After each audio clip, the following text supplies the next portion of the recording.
Boaters, this is Pauly from All Docked Up. Welcome everybody. Here at All Docked Up, we provide every boater, novice to well-seasoned, a very easy-use platform that connects quality marine service providers with boaters and saving them time and money every single day. Love it, love it.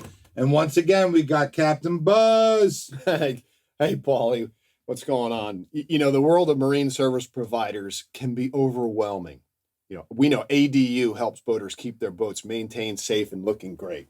And, awesome. And I think, you know, we have a little bit of a carryover from our previous podcast. There's a couple of right-away topics that we want to cover. Yeah, we were jaw-jabbing a little bit. We missed a couple of topics. We had some great stuff to share. We have awesome stuff to share. We bring the best of the best to you every time. The lasagna was in the oven. They got us. What are you going to do? The lasagna was good. The lasagna was in the oven. All right, Captain Buzz. So we want to talk about head-to-head, overtaking. We're gonna call what's called the old red right return. The old red right return. And then some special circumstances when it comes to right of way.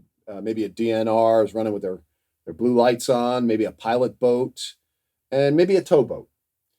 Got the good old towboater. The captain's pulling another boat. That I'm excited to talk about, Buzz. A lot of people make a big boo-boo on that one. Absolutely. Well, then you know what? I think we should go into the captain's briefing. We're going to start every week, guys, with a captain's briefing from Buzz. And we're going to do a detailer's briefing from our expert detailer, Pauly. My man, pots and pans. Yeah, I've spread a lot of wax in my day so far, that's for sure. Buzzy, captain's briefing, take it over. All right, so my briefing for today. Make sure you turn on your blowers before you start your engine. Absolutely. Right? Gasoline fumes sink. And so only the blower gets them out of there. Very important. What do you got for our detailers briefing, Paul? Detailers briefing. Are the boats clean, guys? Let's talk about keeping the boats clean. Season's coming up. The 2021 season's coming up. And I'll tell you what, we got boats to get ready, make them pretty, make them shiny. Being a detailer for so many years, I started detailing boats in 2005. I started on the Delaware River, the Chamonix State Marina, Three Seasons Marina, the old jacks right off the Delaware from back in the day. That's where I started. But I got a lot of wheel time underneath these arms. Guys, we got to keep these boats, get them clean for the start of the season, get them waxed. All right, so let's get into our first topic. We're gonna talk about head to head, and so what that means is when you're coming dead on with another power boat, what should you do?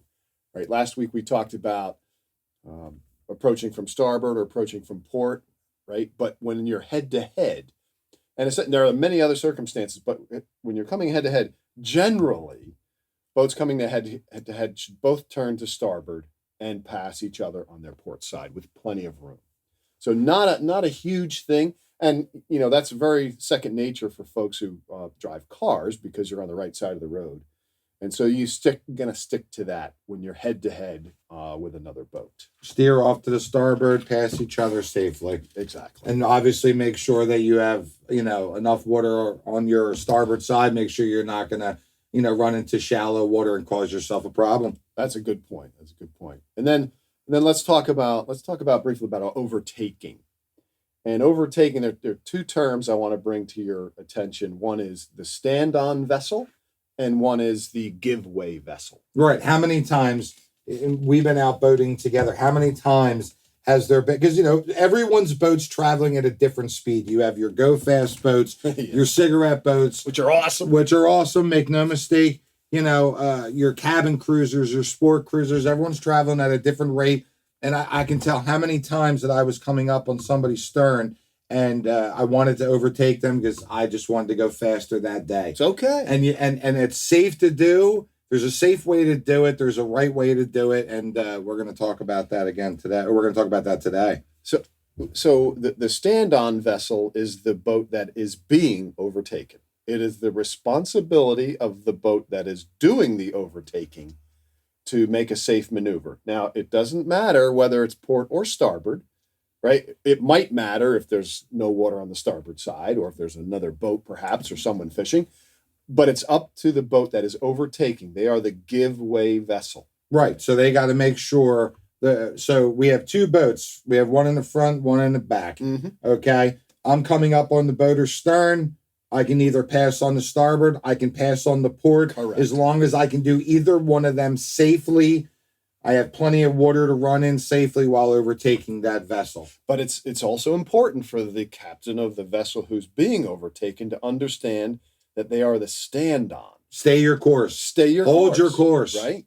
The guy coming up and doing the overtaking, it's their responsibility. But that's a little nerve-wracking, though. It can be. Because here's the thing: some boaters are a lot more educated than others, and they understand the rules of the road, and others are just not paying attention. This one's a little more simple because think about it: if you're the boat that's being overtaken, and there's someone coming right up your wake, if you do something to get out of their way, right, then that creates indecision for the guy who's overtaking. So stay your course. It's their responsibility.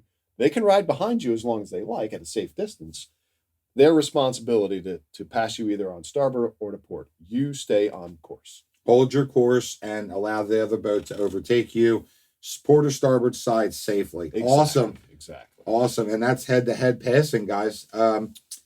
Special circumstances. Let's talk. Let's bring some examples in here, Buzz. Okay. Sailboats that are under sail. Yeah, well, when you're the power boat, that they have the right of way. And why do they have the right of way? Well, they can't maneuver, right? They're running across or from whatever direction, and they obviously using the wind for their propulsion. Right, because the sailboat has his sails out. He is under sail power, not motor power. Well, that's right. That's a good point, because if there's a sailboat with no sails under power, using their engine, you're legally allowed to overtake them. That's a power boat. Right. It's only when a sailboat has the sails deployed and he's under sail, wind power, that they have the right of way. They have the right of way for a power boater. Now, there are certainly circumstances when two sailboats under sail are passing, whether they're on the lee or the windward side, and we'll leave it right there. Well, what about like big commercial ships? Well, commercial ships, as we touched on the other podcast, they're limited in their maneuverability by their draft, right? So that when you're running down the bay and you're in the shipping channel, it's typically about 40 feet, 45 feet deep, and they need every inch of that. Absolutely. Right? They can't go out of the channel, so that they have that right of way. The size of these things, no matter, on top of the fact of how much water they have to work with, because we spoke about it before, a commercial vessel is going to take you out if he has to, versus running that boat aground. They don't maneuver very well at all. You know what I mean? And the stopping distance it takes them. Boaters, remember, any big commercial traffic that's under, that's under power, the time that it's going to take him to stop and lose his momentum is incredible. Yeah. So, really pay close attention, keep your safe distance. Buzz, how much distance, if you're overtaking a tugboat that's pulling a barge on, you're coming out of the C&D, you're on the Chesapeake Bay, how much room should you be giving this man? It's a great question, and it has to do with whether you need to stay in the channel. Now, I like to run in the shipping channel, even if a tugboat's coming at me, because of all the crab pots, right? Because you can't put a crab pot in the shipping channel. So I like to stay in the shipping channel for the most part, to avoid having to watch out for crab pots. Need to still keep a watch out, but okay. So, Pauly, it's gonna most of the time that tug or that ship is going to be in the center of the channel because they can't do anything but there's room for you to stay in the channel and inside the channel and safely marker. Maneuver around a commercial commercial ship. And if you think it's unsafe, you can certainly run outside the channel to give him or her, the captain of that tug or that ship, the right of way. You can certainly do that. And you can do it safely. Awesome. Yeah. Pilot boats. Let's say you're running on the C&D Canal. You're heading towards the Chesapeake End restaurant. You're going to grab a cocktail.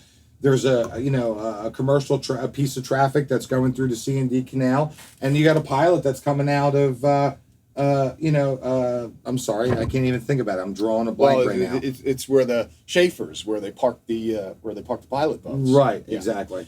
You want to give them additional clearance, because what they have to do, right? The ship doesn't slow down. The pilot boat has to match speed and come alongside so that the pilot can actually disembark from the ship and come off the pilot boat and take over at the state line to help that captain of that ship So give him some room, baby. waters. Give him some room. Give him some room. Give him some room. And also too, where you are at that particular point where the pilot is coming out off the C&D Canal, that's a no wake zone.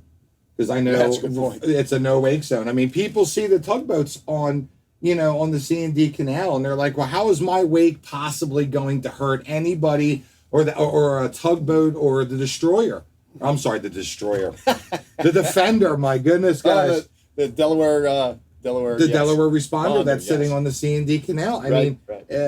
That no wake zone starts right there. And I'll tell you what, I know Tommy, the dockmaster at Schaefer's, would love to see a lot less wakes blowing by. I mean, his blood pressure must go through the roof. You got, boaters. That's for sure. Right? So let's that's a good point. Let's talk about, because we have a good friend of ours runs for Towboat US, runs the towboat, and I've talked to him many times about this, and so whenever I see a boat under tow, whether it's Towboat US or a buddy helping a buddy, come off plane, folks. Give these folks a break, because they've got their lines tied to cleats. There's people on board both vessels. Come off plane. Don't swamp. If you're coming up, right, if you're coming up on a Boat US towboat, I don't care where you are, come off a plane. Yeah. How many times? Yeah. And some people I don't think really know.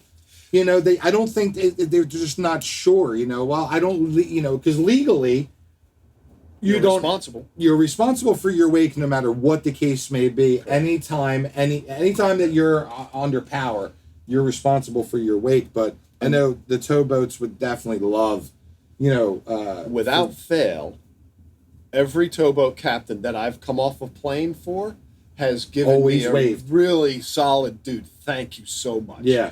Because what that tells me is the majority of people don't do that. And he's like, please spread the word. That's So what we're boaters, doing. if you That's see a what we're doing. towboat, drop it off, pull her down, drop her down, and don't throw a huge wake at the towboat captain, because he's having a tough day. And definitely the boater whose boat is broken down, which we've all been there. Yeah. You're pissed off because your boat's busted. You're not happy. Your wife is yelling at you. I told you not to buy this thing. And so I'll tell you what. Anytime you see him drop down off plane, throw him some love. Yeah, throw him some love. There's another one. So if you see blue lights, maybe the DNR or state police, or even the United States Coast Guard. Yeah. So it's important to understand that it's special circumstances, because it's different from when you're driving a car, right? An ambulance come up behind you, you get off the road. Right, you get out of the way. You get off the road, right? Completely off the road. They have complete right of way. On the water, it's different. If you see blue lights, unless they happen to be pulling you over. I was going to say, unless you're physically getting boarded. You are the stand-on vessel. They are responsible for, because again, they are responsible for overtaking you. That's right, because if they're crossing you, same rules apply. If they're coming from the starboard, right, you have the right of way. They're coming from the port, they have the right of way. You've got to come down. You got your little red and green indicator lights right on the front of your boat on your nav lights. And think about that, because if you were to, I don't know, here comes the DNR or the state police or the Coast Guard, you make a maneuver that isn't consistent with the rules. You're creating indecision. You stand your ground, hold your course, and allow them to overtake you. They are professionals. They will do the right thing and go around you. I'll tell you what, we've all been in that particular spot. I've been boarded, by the Coast Guard. When we first started boating in 2005, with the good old Buka Boys. Great boat. You got boarded. Yeah, Come on, tell a story. Well, I'll tell you what. We bought that boat in 2005, and I'm out there. Me and my buddy John and my buddy Mike, and you got young guys on board, brand spanking new boat. But you didn't take the safe boating course, Pauly.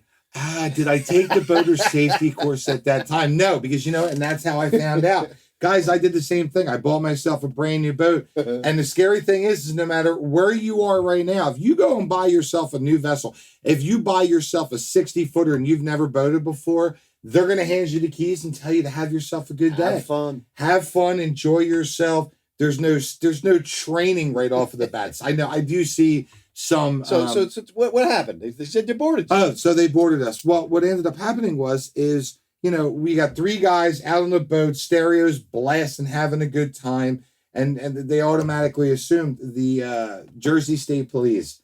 It was on one side of the river. I was on the Pennsylvania side of the Chamonix State Marina. Okay. And I'll tell you what, traffic was incredible on the weekends. Every ramp was packed, especially in the Chamonix. Sure. And you're going out and about, and we didn't have DNR per se, but we had the New Jersey State Police and the U.S. Coast Guard. Sure. And they just saw 3 kids having a blast. They're drinking. They're definitely drinking. They're out on Dad's boat. They're out on somebody else's boat. Dude. I got boat filed. And, the first question would be right off of the bat, is this your boat, guys? Yes, sir, it is. And I don't know, 3 young guys, really super young guys that are just on board a brand new boat. You never know what kind of trouble they're going to get themselves into. So I've definitely been, had some. I've been boarded as well, and I gave a quick story. I gave my buddy the helm for a minute. We're doing 8 knots, right? Hey, take the helm for a minute. Oh, I remember what you were talking about. And so that's when you had the United States Coast Guard visit you on board. Yeah. So they and they do this. Where were you again? We were coming out of Havre de Grace. Near the Sand Island. Okay. And it is a little bit of a narrow channel there, but either way, we're just cruising through. It was in the afternoon, and they lit us up, and they came on board, and essentially, the officer, very nice folks. They were really great. They were checking us for alcohol, boating while under. Well, I remember. So they boarded the boat, and I remember you telling me the story, and you you had to get your paperwork for the Coast Guard, but they invited you to go downstairs. To check. Yeah, it was interesting because he said, "Hey, can we go down the stairs and check your head?" And I went, "I'm sure. Come on down." So you're being boarded, and they're going to check. But he wanted me in a closed. He wanted you in a closed spot to smell your breath. I was stone cold sober, dude. I love it. And he goes, "Hey, you're fine. We're out here doing checks." And so there are certain times of the year they're keeping us safe. They're keeping us safe. That's what the United States Coast Guard does. God bless them. Thank God. It's a big deal. So we got off for a minute. So let's then talk about the captain's briefing. Captain's briefing. Not only we're going to do a captain's briefing and a detailer's briefing with every podcast, I wanted to talk a little bit more about what a captain's briefing is. And so when you've got folks coming on board of your vessel, it's important to find out a little bit about them and tell them about the boat.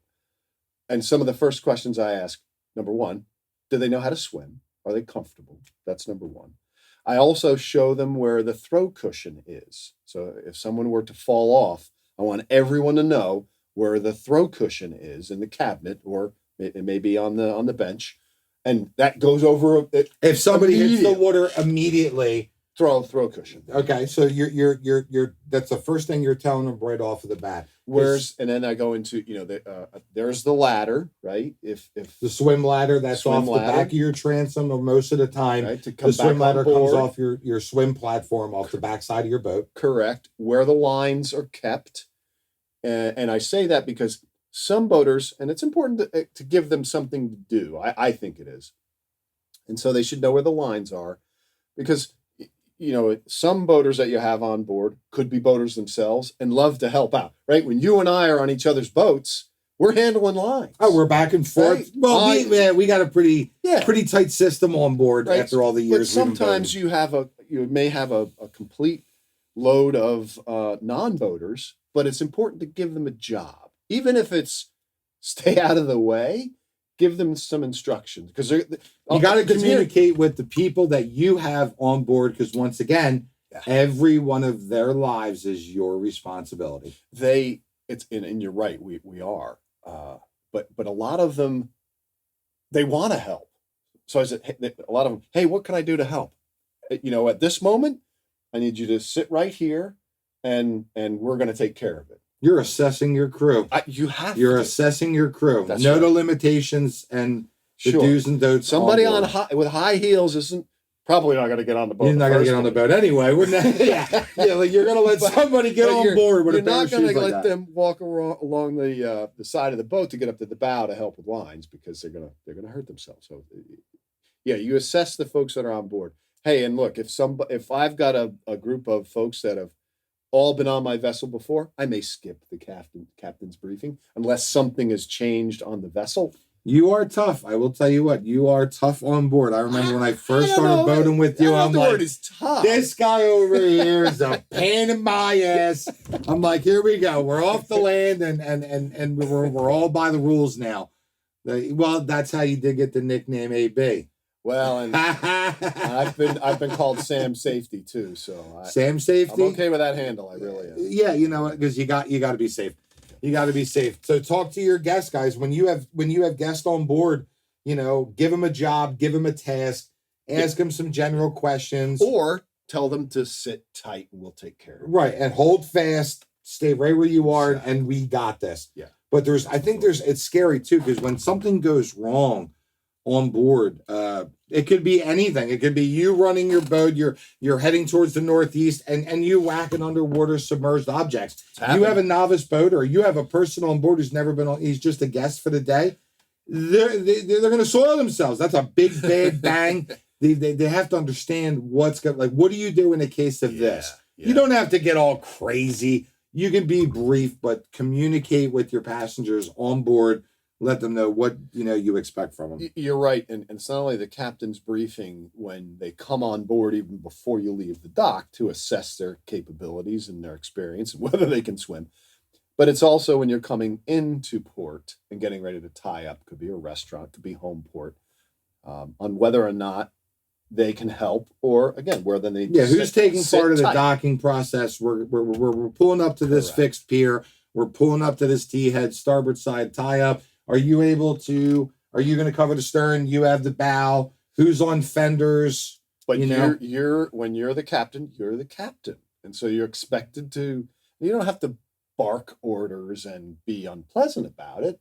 But folks, no, you don't have to be a douche. That's for sure.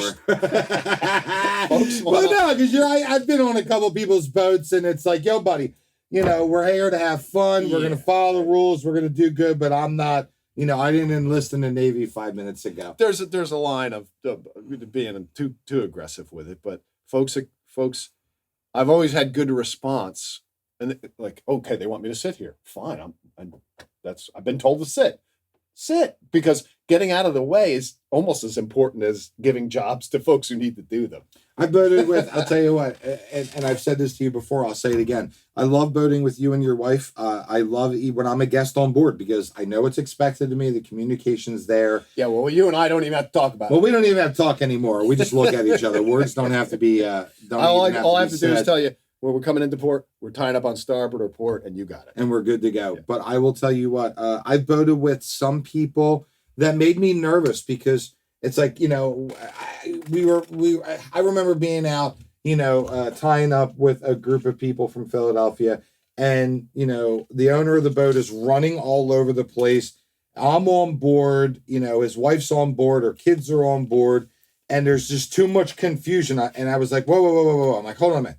You know what I mean? I'm like, I need you to stay at the helm. There's other people on board, unless you cannot throw a line or hook a line up to a cleat to get ready to tie up. Mm-hmm. I don't care what the case. There was too much confusion. I didn't like it. And I was uncomfortable by it, because I'm like, whoa. I'm like, if there's 5 people on board, let's designate some jobs who's doing here. So there isn't, speedboats, there's not like there's a tremendous amount of room that you have to navigate on board with. They're tight. It's a good point, because I've been in the position where I've been on board and I'm capable, but I may, as a courtesy, I'm going to stand by until I get an order. I'm not going to assume that I'm going to jump lines, or I may offer my service to say, hey, what would you like me to do? But I don't. I just kind of hang back because the captain's in charge. Because captain's in charge, but there are times that captains are just not paying attention. They're not. We've been on some interesting boat rides, me and you, my friend. You know as well as I know. Yeah. I've seen some crazy stuff and I'll tell you what, if I don't believe that you're safe out in the water, I'm not really a big fan of spending time with you on the water. Love you to death, but how about this? I'll run the boat that day. Yeah. Hey, you want to ride on my boat? No, I'm going to take mine.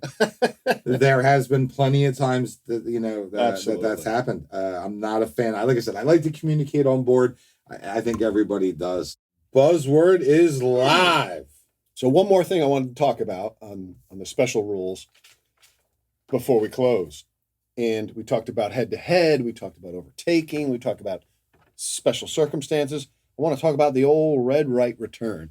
This is one of the first things I learned about boating.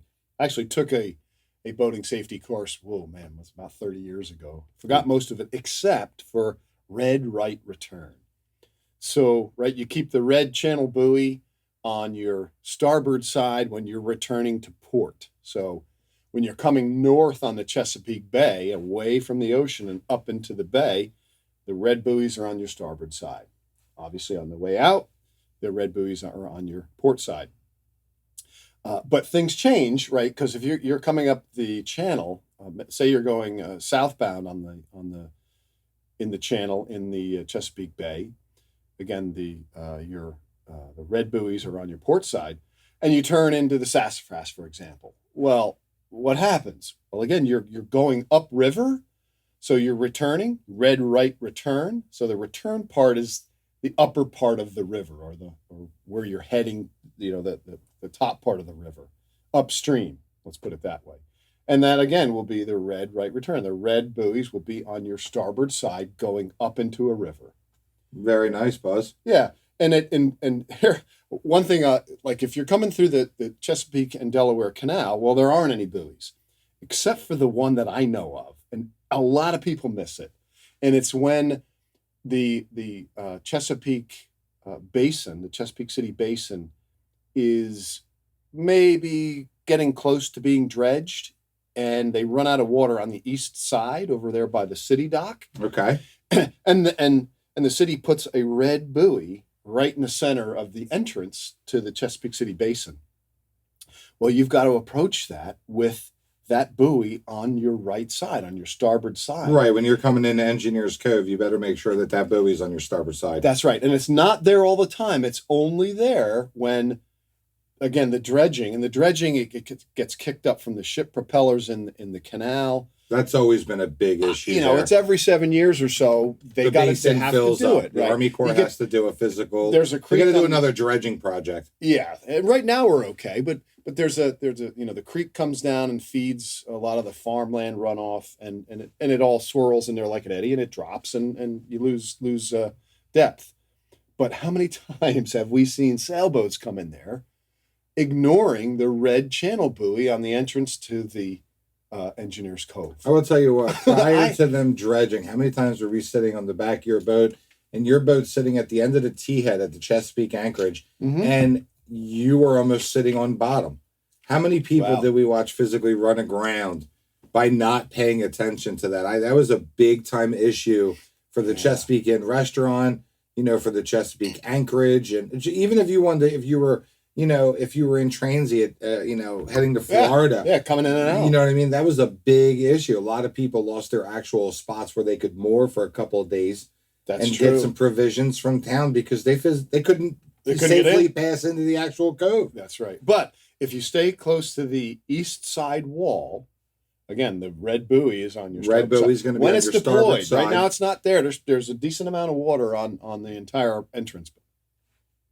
Well, in closing, I'll tell you what, Buzz, thank you, Captain, for being here again today, sharing some awesome, incredible information. And, Mr. Pauly standing by on 6-8, signing off.